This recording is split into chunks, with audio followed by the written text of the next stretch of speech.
The revolver market in 2026 is experiencing unprecedented appreciation. While semi-automatic pistols dominate new sales, specific revolvers are quietly becoming investment-grade firearms. These aren't just collectibles gathering dust. They're functional wheel guns that collectors and investors recognize as undervalued assets positioned for dramatic price increases. Today, we're counting down 10 revolvers that are becoming genuine gold mines in 2026. These are firearms experiencing measurable appreciation, commanding premiums on secondary markets, and attracting serious buyer attention. Understanding which revolvers are appreciating and why reveals opportunities before prices climb beyond reach.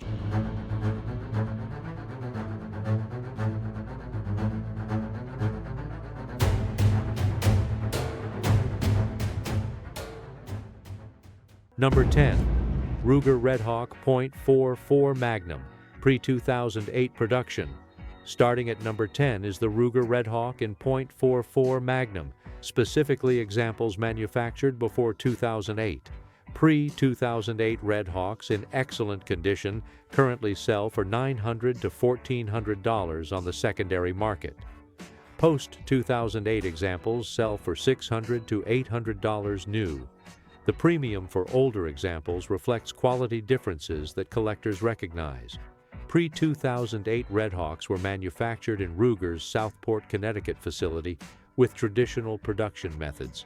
The frames were investment cast, but extensively hand-fitted. Internal parts received more attention to deburring and polishing. Triggers, while never match-grade, were smoother and more consistent than later production. In 2008, Ruger moved Redhawk production to their Prescott, Arizona facility as part of manufacturing consolidation. While post-2008 guns are functional and reliable, collectors perceive differences in internal finishing and attention to detail. The triggers particularly show variation. Pre-2008 examples typically break cleaner with less stacking. The Redhawk's overbuilt construction ensures longevity. The frame is significantly stronger than necessary for .44 Magnum pressures. These revolvers handle tens of thousands of rounds without timing issues or forcing cone erosion. This durability makes them attractive to both collectors and serious shooters. The .44 Magnum Redhawk specifically is desirable because it represents practical big-bore capability at reasonable cost. Unlike Smith & Wesson end frames that command premium prices, Redhawks remain affordable while delivering comparable performance. As Smith & Wesson prices continue climbing, Redhawks benefit from buyers seeking alternatives. Collectors are targeting 5.5-inch and 7.5-inch barrel variants in stainless steel. Examples with original grips, boxes, and paperwork command highest premiums.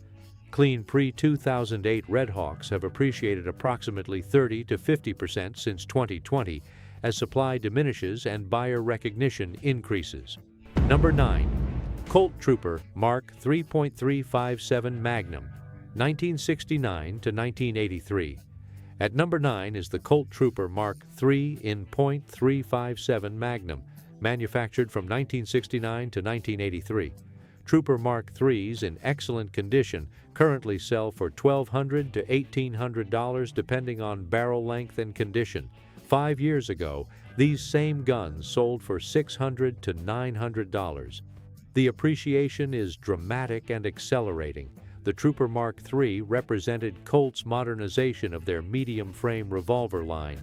It featured a transfer bar safety system, improved lockwork, and coil mainspring replacing the traditional flat mainspring. The action was smooth, the trigger excellent, and the overall package competitive with Smith & Wesson's K-frame revolvers. Colt discontinued the Trooper Mark III in 1983 as part of broader production cuts. The company shifted focus to 1911 pistols and government contracts. This discontinuation created fixed supply while demand remained steady from shooters wanting quality .357 Magnum revolvers. Recent appreciation stems from several factors. First, the Python's skyrocketing prices, $3,000 to $5,000 for vintage examples, have driven buyers toward other Colt revolvers. The Trooper Mark III offers similar quality and the Colt name at fraction of Python prices. Second, collectors are recognizing that Colt's medium-frame revolvers were genuinely excellent firearms that were undervalued for decades. Condition is critical. The bluing on Trooper Mark IIIs was excellent when new but shows wear easily. Revolvers with 90% plus original finish command significant premiums over worn examples. 4-inch barrel variants are most desirable, followed by 6-inch. 2-inch variants are rare and command highest premiums. Collectors are buying these aggressively whenever they appear in excellent condition. The appreciation trajectory suggests these revolvers will continue climbing toward $2,000 to $2,500 for premium examples within 5 years. Number 8. Smith & Wesson Model 27.357 Magnum, pre-1980s production. Number 8 is the Smith & Wesson Model 27.357 Magnum, specifically examples manufactured before the 1980s. Pre-1980s, Model 27s in excellent condition currently sell for $1,500 to $2,500 depending on barrel length, finish, and specific features. Prices have increased 40 to 60% in the past 5 years alone. The Model 27 was Smith & Wesson's first .357 Magnum revolver, introduced in 1935 as the registered Magnum. It represented the premium offering in Smith & Wesson's lineup, hand-fitted, meticulously finished, and built to order with customer-specified barrel lengths, sights, finishes, and grips. Pre-1980s, Model 27s received levels of hand-fitting and finishing that became economically unsustainable. Actions were timed precisely. Barrel cylinder gaps were held to tight tolerances. Triggers were smooth and consistent. The deep blue finish on blued models is legendary for quality, a level of finishing modern production cannot match at any price.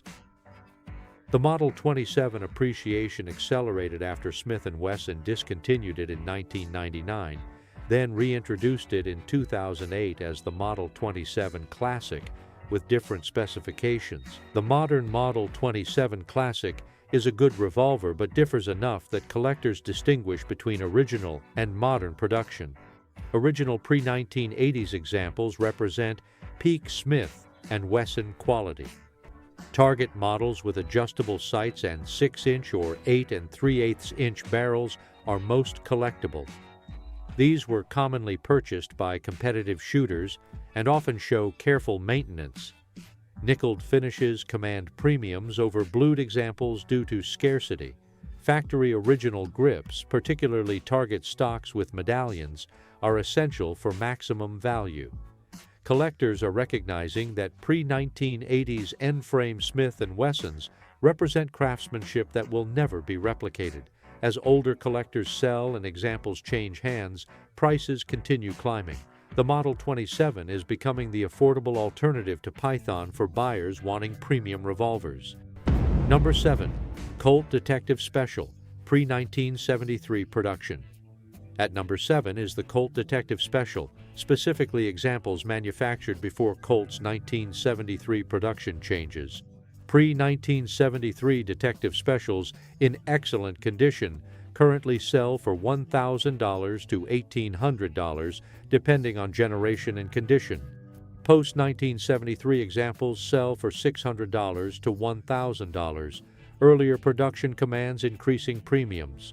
The Detective Special was Colt's compact .38 special revolver produced from 1927 to 1986 with brief production gaps. It defined the snub-nose revolver category and influenced every compact revolver that followed.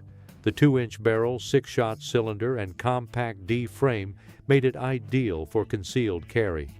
Pre-1973 production, particularly second-generation guns, 1947 to 1972, featured hand-fitting, better metallurgy, and superior finishing compared to later production. The triggers were excellent, the timing precise, and the overall quality exceptional.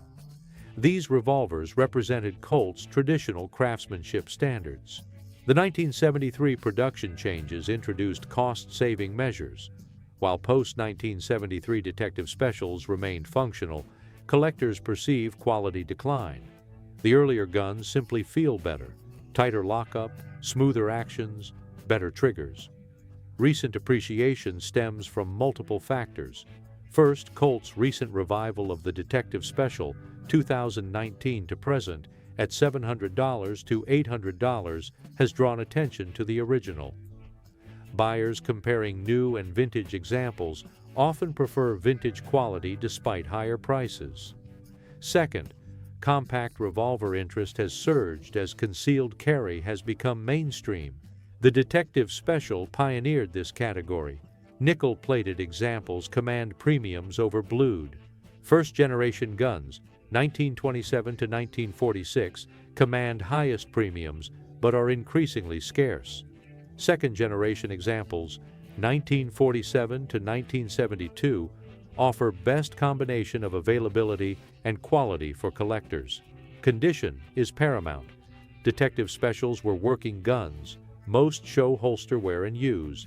Examples with 90% plus original finish, particularly nickel, command significant premiums. Number 6. Smith & Wesson, Model 19, Combat Magnum, pinned and recessed.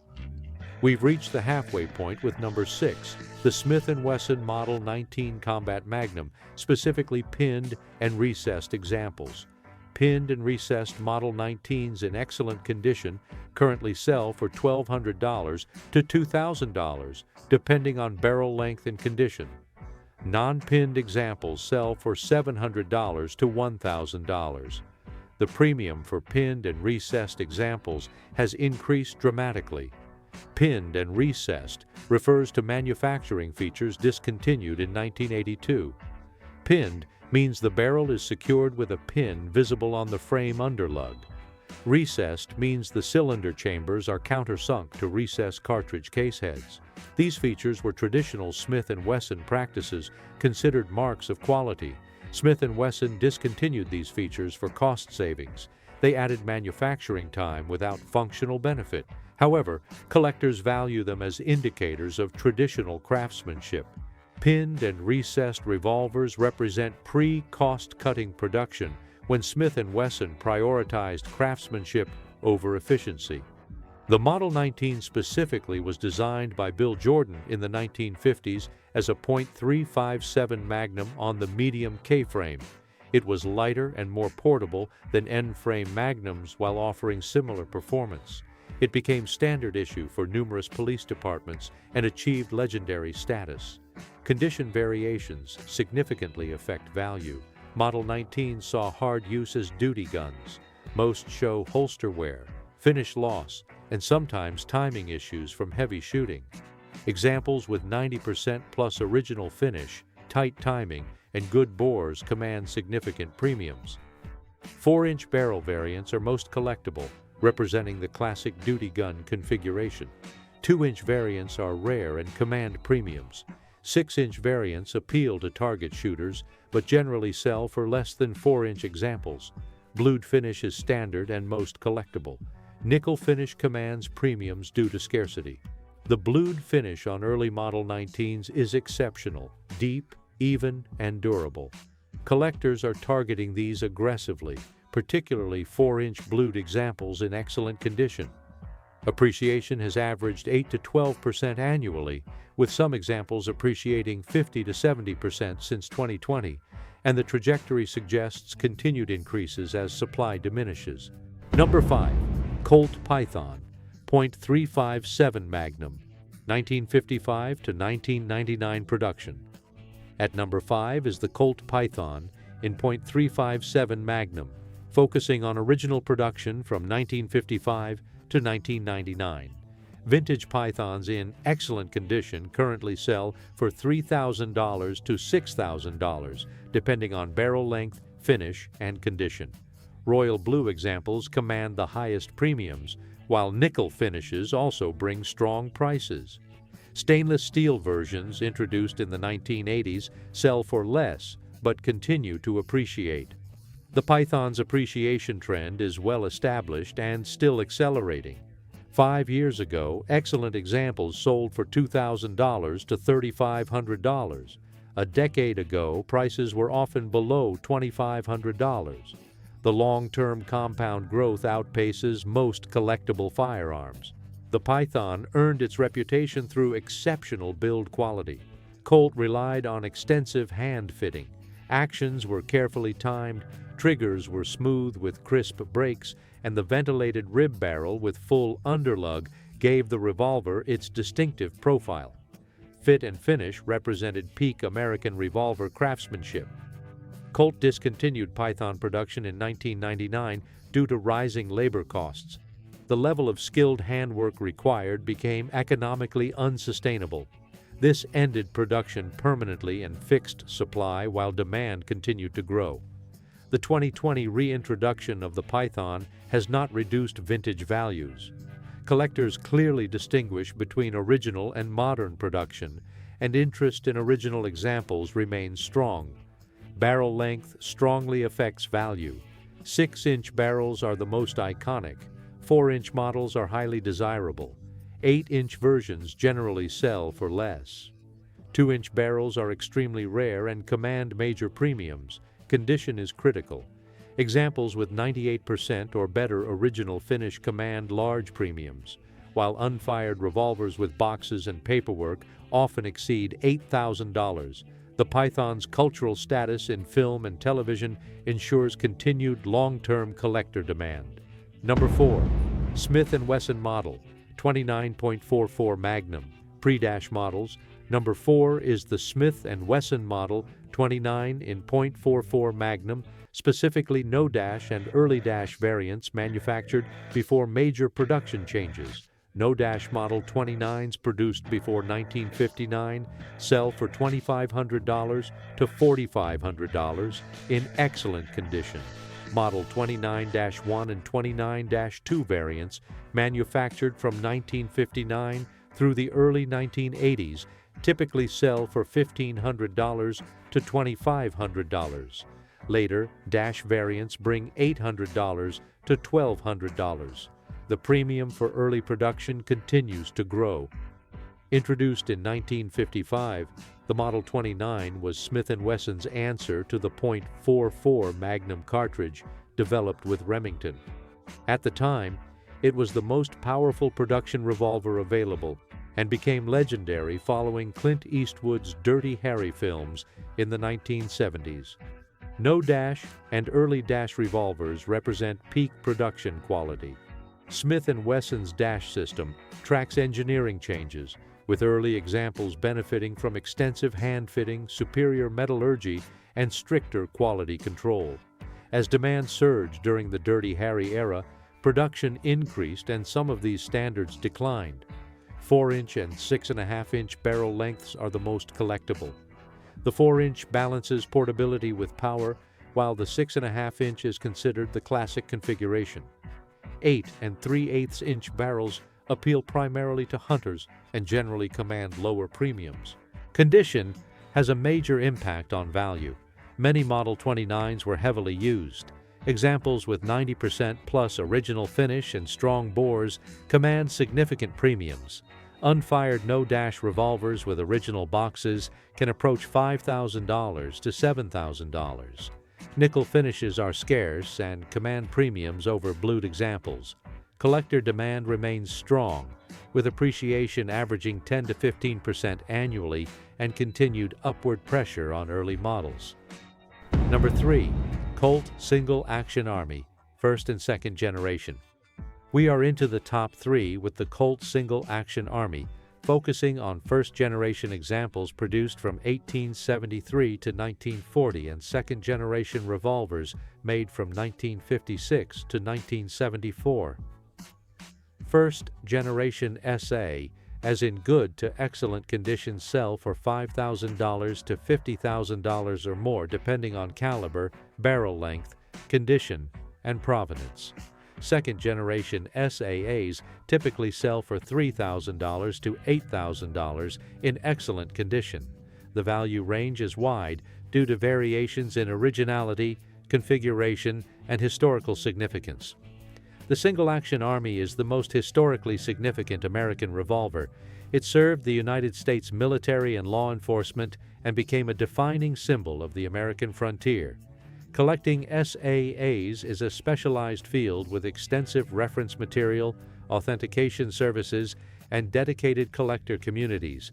First-generation values continue to rise because supply is permanently fixed.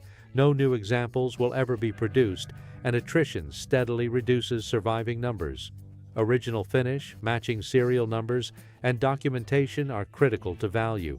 Caliber plays a major role, with .45 Colt the most desirable, followed by .44 40 Winchester. Second-generation SAAs were produced after World War II, when Colt resumed manufacturing following a long hiatus.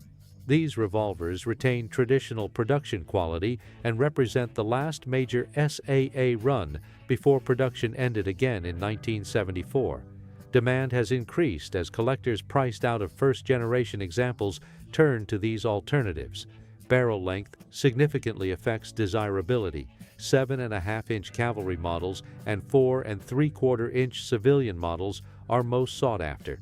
Original finish is essential, as refinished revolvers lose substantial value.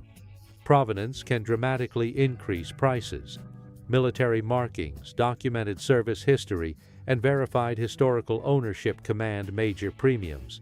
Authentication and factory letters are essential in a market where originality determines value.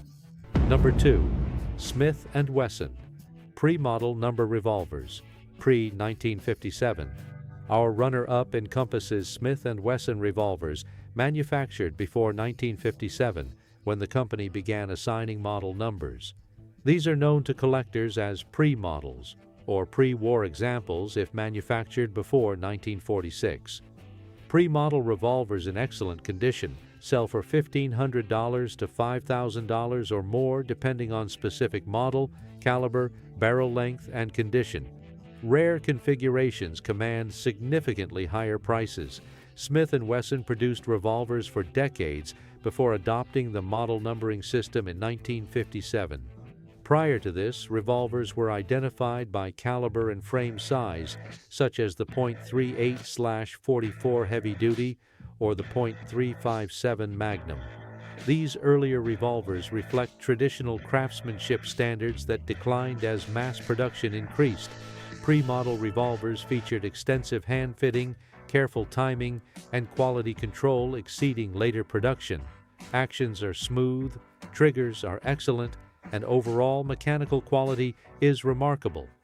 The bluing on pre-war revolvers is especially legendary, known for its depth, luster, and durability.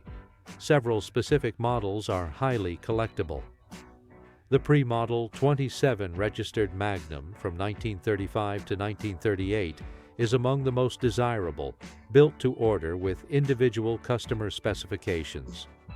Pre-model 29.44 hand ejector revolvers chambered in .44 Special are collectible, as are early and prototype versions of the .357 Combat Magnum. Condition is critical. Most pre-model revolvers are 70 to 90 years old and show wear from use. Examples with over 90% original finish command strong premiums. Number 1. Smith & Wesson Model 57.41 Magnum, pre-1982 production. We have reached number 1, the Smith & Wesson Model 57 in .41 Magnum, specifically revolvers manufactured before 1982.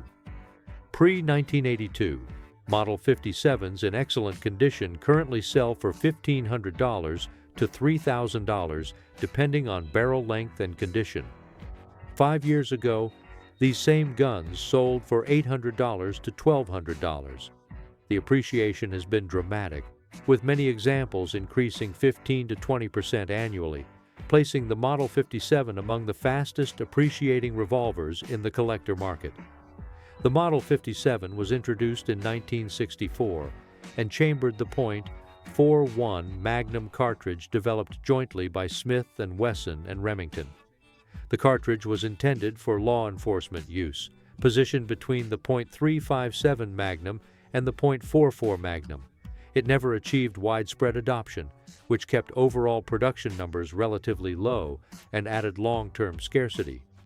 Pre-1982 Model 57s are pinned and recessed, featuring the barrel pin and recessed cylinder chambers that define traditional Smith & Wesson quality. These revolvers also benefited from hand-fitting and higher quality control standards that declined in later production. 6-inch barrel variants are the most desirable and collectible. 4-inch variants are rare and command premiums when available. 8 and 3/8-inch variants appeal to hunters, but generally sell for slightly less.